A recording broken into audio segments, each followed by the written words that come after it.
Welcome back to Lenz's Comic Corner, Classic Less Known Classics. This is episode number 3135, Doubleshot number 3029. Well, both these two books here, both trades by Cody Ziglar, and I have some very sad news this thing. I just about to start reviewing this today, and then I found, the book is going to end soon at issue 15. And all because it's part of the excellent of books. Let's axe these books for seemingly no reason. And get replaced with a very dumb title, a very dumb premise, even though it got another title, with the same exact two characters. Okay, we have Deadpool by Cody Ziglar, Volume 1, Blood Bond. Yes, it's been replaced by Deadpool's and Wolverine's by the same writer, and the whole premise is basically Deadpool and Wolverine team with each other and also their daughters for missions. I'm like, why? Why in the world does Marvel think they have to cancel frickin' Deadpool? I have no idea why. It's bizarre. It seems like ever since Gary Duggan left the title back in 2018, Deadpool, for some strange reason, has had trouble keeping an ongoing series since he left. First it was Scotty Young, with 15 issues for his run, and then we had Kelly Thompson, which was 10 issues, Alyssa Wong, 10 issues, and this book, 15 issues. So, in a span of, oh my gosh, 7 years. Do you know how many issues this book has put out in 7 years? By the time the final issue comes out, get this. So, let's see, 35. This book will put out in 7 years, roughly almost 50 issues in 7 years. I'm like, that is stupid. I mean, why would you cancel this book for? Is Cody Ziglar a bad writer? Not really. I heard he was on Rick and Morty, so you would think Deadpool does comedy, so why not? Well, something happens in the first issue that probably take people off of this book.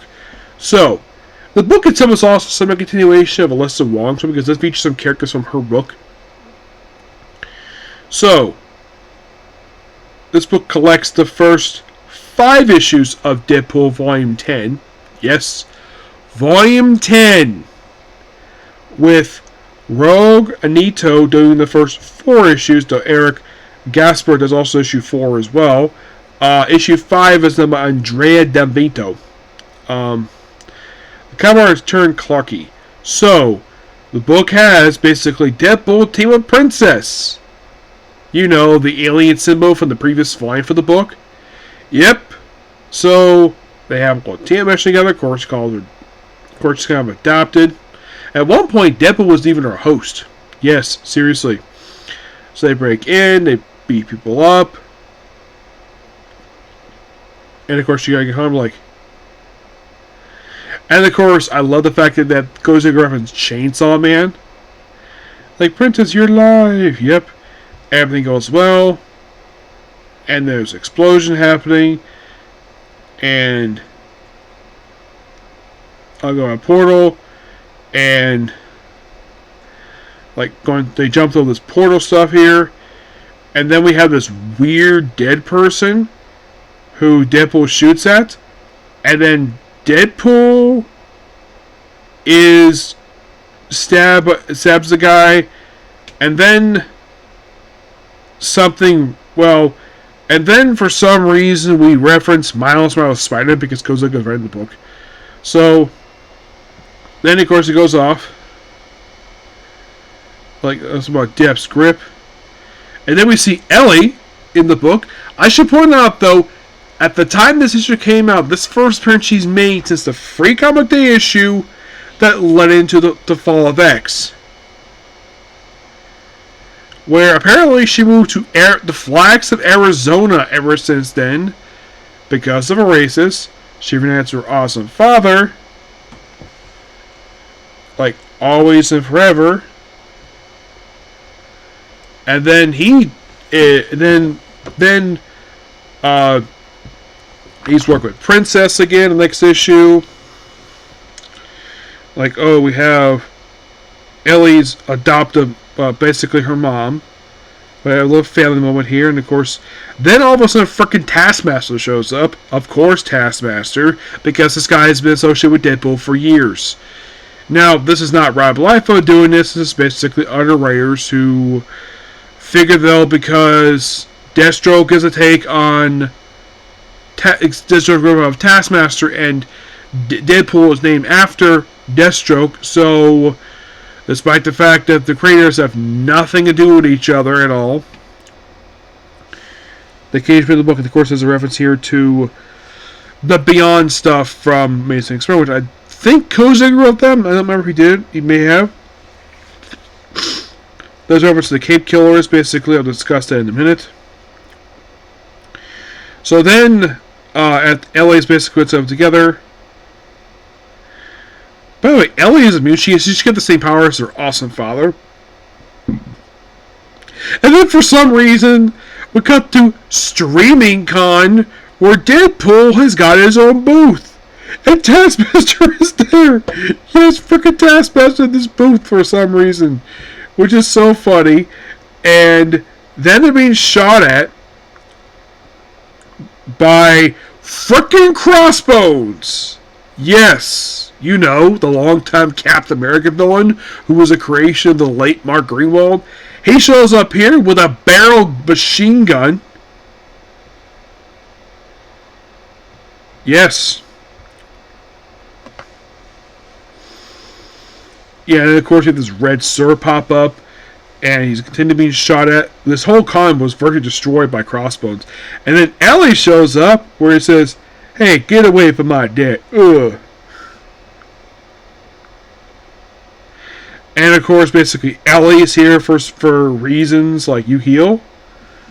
Yeah, maybe it's blood loss. Yep, and Deadpool just passes out. He seems fine. He wakes up. Yeah, and then something really dumb happens here. Then of course, basically, like something is going on with Deadpool, and then for some reason, Taskmaster tries to kill.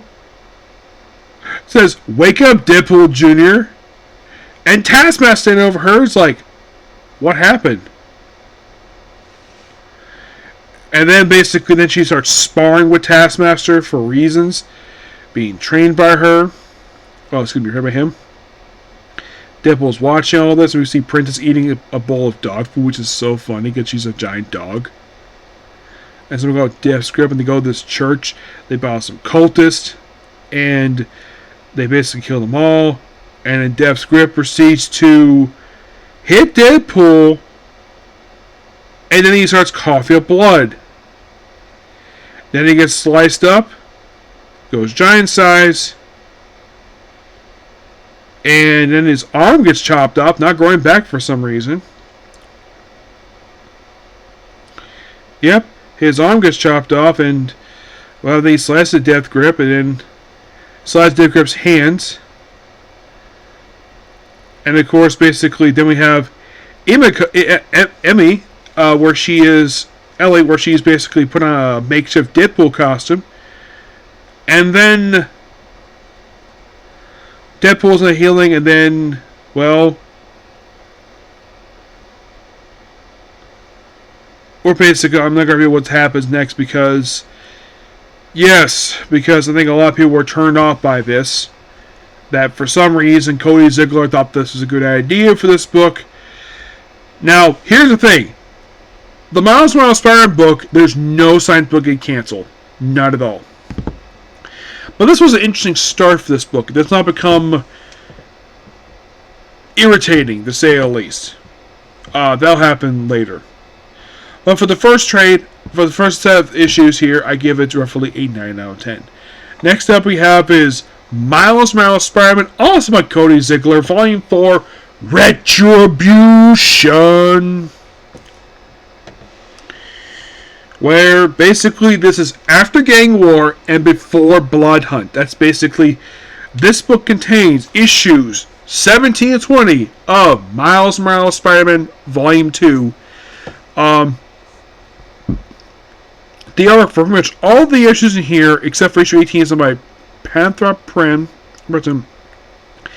and Federico Sabati, and issue 18 is done by Dave Marquez, Sam Marcelli, Juan Campbell, Matt Hordick, Liz Vegito, and Federico. But if you're thinking, why in the world are all these artists on this issue? Is this a big issue number?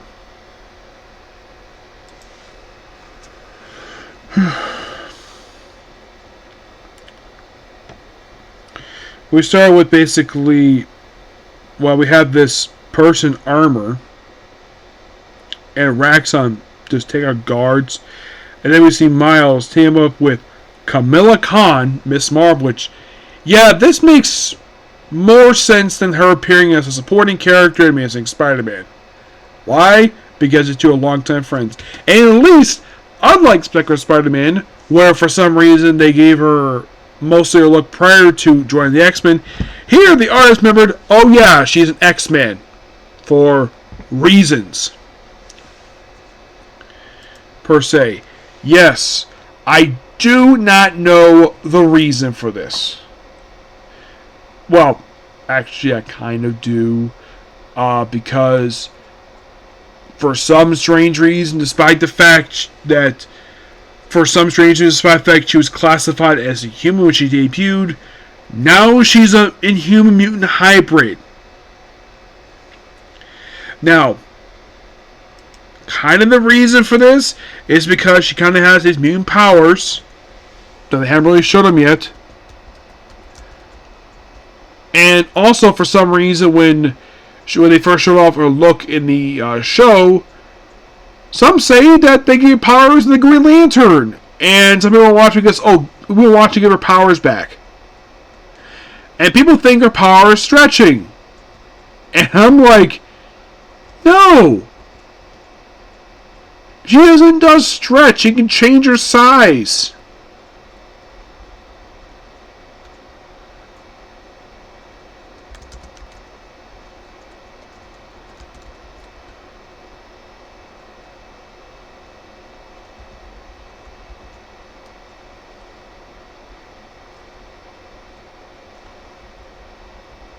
Yes.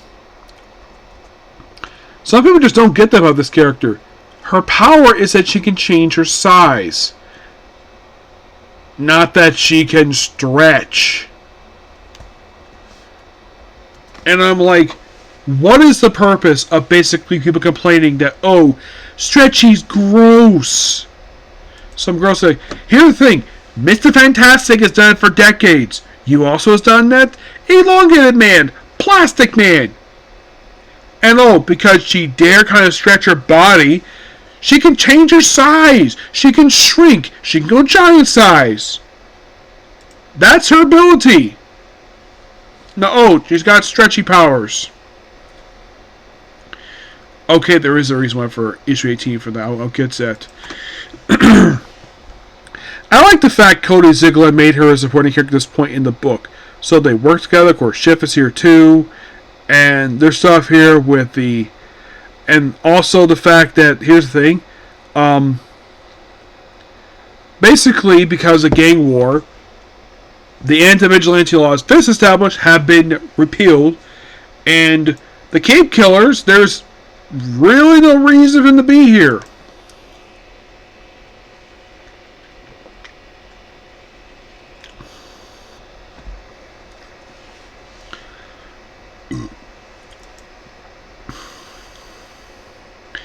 Because this is just after gang war.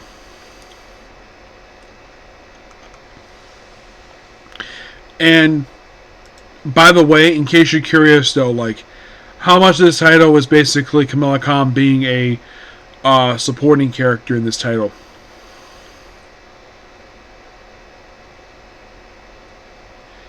And her being this title, like I said, makes total sense. And why is that?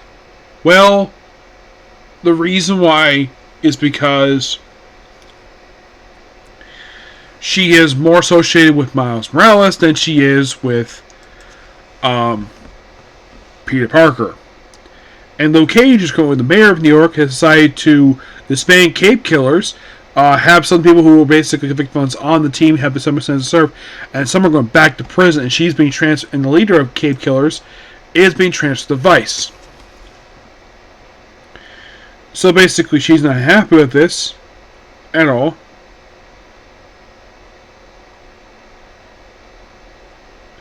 Yeah, so her response is to have the Cape Killers, well, basically also have Miles working with Shift, Kamala Khan, his girlfriend Sterling, even though it should be Bombshell, and Misty Knight, to take on the Cape Killers. Oh, and the reason why 18 has got four of them artists?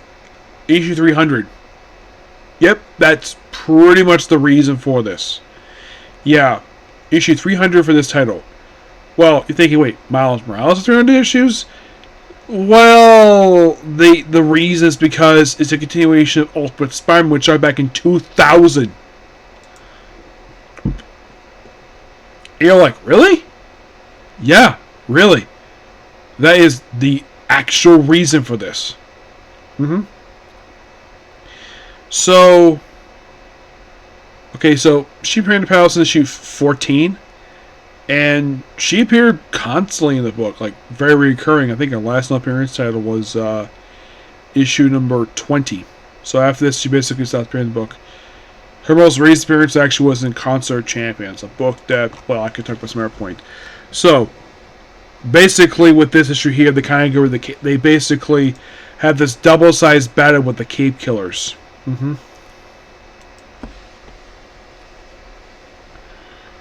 Yep.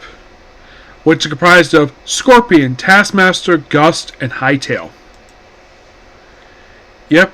And the purpose of these guys was to arrest the vigilantes. And by the very next issue, the group disbands. Yep. All because they're controlled by the new character, Rebel, who was original character for this book, and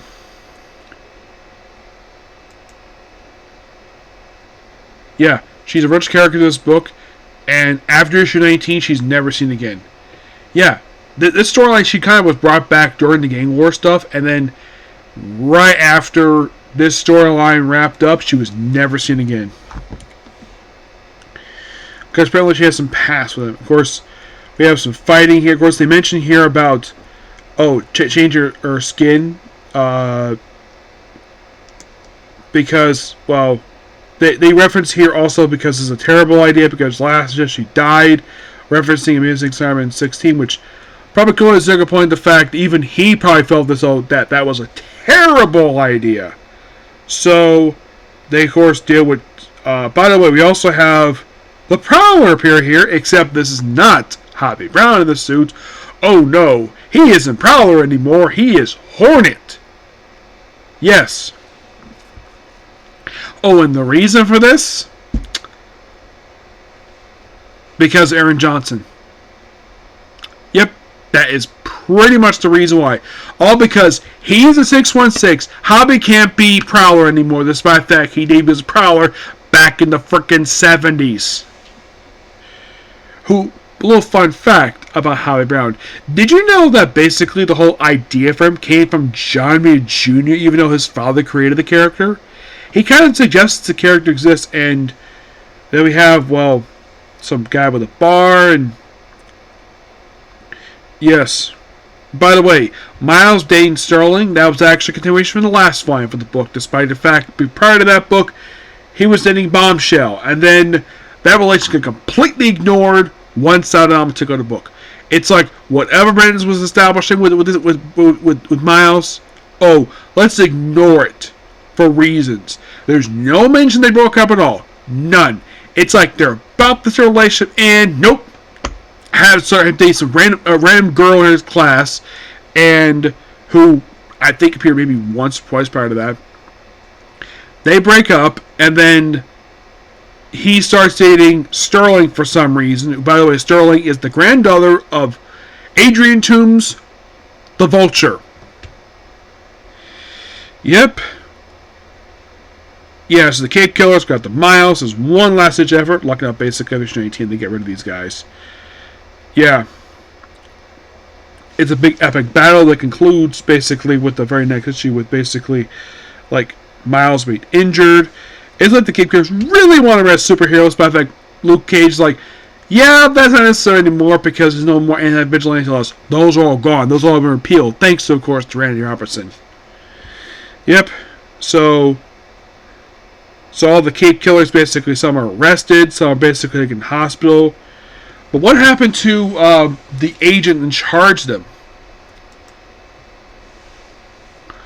Because of course with this, Cape Killer is virtually gone, but have the characters been featured since?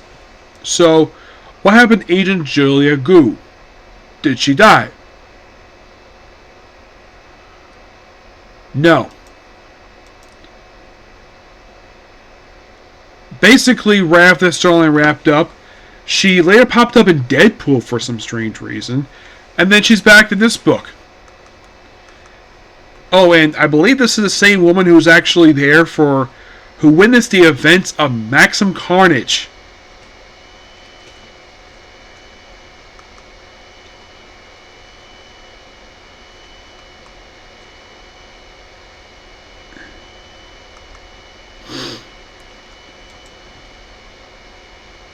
I think Taskmaster's still hanging on Deadpool. But what about Mac Gorgon, the Scorpion?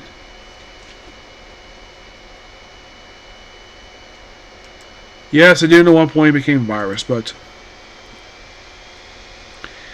I mean, with the group disbanding with the penultimate issue of the issues in here, like, what happens with him?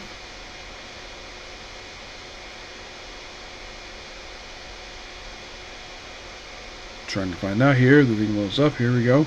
So after this, he will later pop up in issue 50 of Amazing Spider-Man Volume 6, an issue of Venom War League of Projectors, and his most recent appearance being in the opening issue of West Coast Avengers.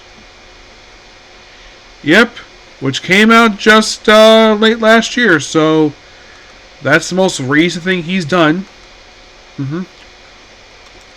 How about the new character Gust? Yeah, he's a fairly new character. I think he later popped up in... Yeah, he popped up in issues Black of Spider-Man. And that's been it for the character. He debuted in Carnage Reigns Alpha. And then he was part of the Cape Killer stuff. Then he popped up in...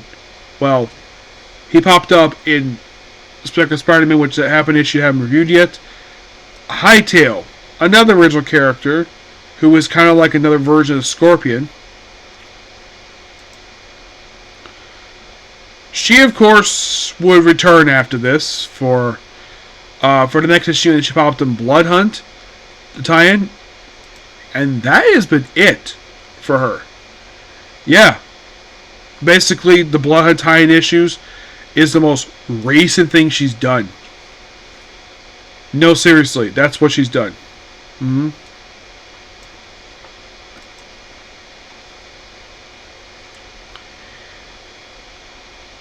But how about Taskmaster? Well, he would continue appearing back and forth. Like, right after this issue, he basically became a supporting character in Deadpool. That's kind of what Cody Ziglar did. At least kept him active. His most recent appearance actually was in Deadpool. Yep, that's where you can find him right now. In frickin' Deadpool. Yep. Yeah, but at least he kept him active. Good job for him. So it's like right after this issue, he just later just appeared in Deadpool, I guess, because, oh, he got Deadpool. So let's put Taskmaster in Deadpool, which I just talked about that book. Yeah. So, Shift basically, which is, okay, go to the hospital. So, basically, Miles introduced Shift to his family. It's like he's a clone from him, his brother, and Billy remembers him really well. So, Shift basically is on babysitting duty. So basically, issue 20 is pretty much in the way an aftermath issue of the whole of the conclusion of the Cape Killer story, the end of the Cape Killer stuff. So So they have a little fun, and they go out and basically just help people out, of course. Of course, Camilla's here too, as for a quick guest appearance by her. And then this leads into Blood Hut time, which I've discussed those issues already. And that's it here. Unlike Deadpool, by the way, there's also Web of Spider-Man here. Yeah, I think this...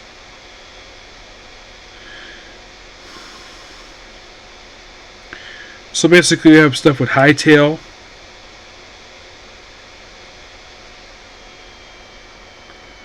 It looks like we set up something more, but that'll probably be for the next trade here. Oh yeah, it was they didn't close material for Web of Spider-Man, that issue there. But yeah, this was really good. I think Ziglar and Cody did an excellent job with this book. And I have one more trade I can do in here for this, and then I'm pretty much caught up until when they release new trade for this book. And unlike in the case of Deadpool, which ending, this book is not ending anytime soon. No. I think because people like this character, he's still popular, so why not? One character I wish we're getting in our book nowadays is Miguel O'Hara. His most recent thing was Semiotic Spider-Man 2099, but I think he should get more books because he's that cool of a character. Why is Marvel not releasing a book for him because we appeared David Hospital? I mean, why not just appear Dave basically give some notes? Like, have him co-plotted with somebody so he's getting an ongoing series with the character. Yep. Or at least, here's something. How about give him a movie? That'd be cool. Yeah. But yeah, that's particularly a particular view. Please be sure to like, comment, subscribe, turn notifications. So, next up, basically, we have is Blue Exorcist. Okay? But... until the next video. Bye.